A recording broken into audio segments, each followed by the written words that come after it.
Savais-tu que la toute première déclaration universelle des droits de l'homme n'était pas celle adoptée par l'ONU le 10 décembre 1948, mais une charte écrite bien des années auparavant, en 1236, par le grand Soundiata Keïta, empereur du Mali.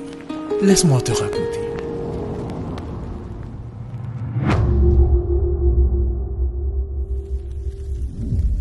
Nous sommes en 1236 en terre mandingue, et l'empereur Soundiata Keïta règne en maître sur l'un des empires les plus prospères de son époque, l'empire mandingue. Un empire aussi connu sous le nom de l'empire du Mali, qui s'étendait et englobait de grandes parties des actuels territoires du Mali, de la Guinée-Conakry, de la Guinée-Bissau, du Sénégal, de la Gambie, du Burkina Faso, de la Mauritanie, ainsi que la Côte d'Ivoire. Malheureusement, durant cette époque, certains peuples arabes ont levé des enfants, des femmes et des hommes de tout âge, pour les ramener dans la région de l'actuel Maghreb et les forcer à devenir esclaves. L'empereur a combattu ce commerce d'Africains tout au long de son règne, et sa charte témoigne de son idéologie abolitionniste. Soundiata mettra donc un point d'honneur à mettre un terme à ce fléau, en interdisant l'esclavage sur son territoire, par la charte du Mandé de 1236.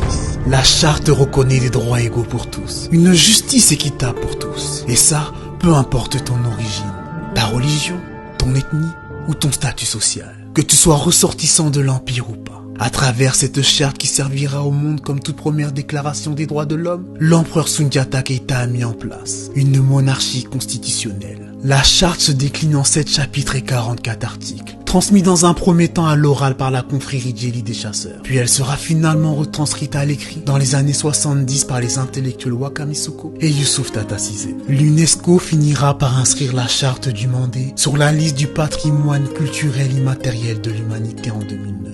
Laisse-moi te lire 4 des passages essentiels de la charte. Aucune vie n'est supérieure à une autre. Que nul ne cause du tort gratuitement ou ne martyrise son prochain. La guerre ne détruira plus jamais aucun village pour y prélever des esclaves. Personne ne sera plus jamais mis à mort parce qu'il est esclave. Alors, cher Oustandi, savais-tu que 712 ans avant que l'ONU n'adopte une déclaration universelle des droits de l'homme, un puissant empereur africain exerçait déjà des principes d'égalité et de liberté pour tous.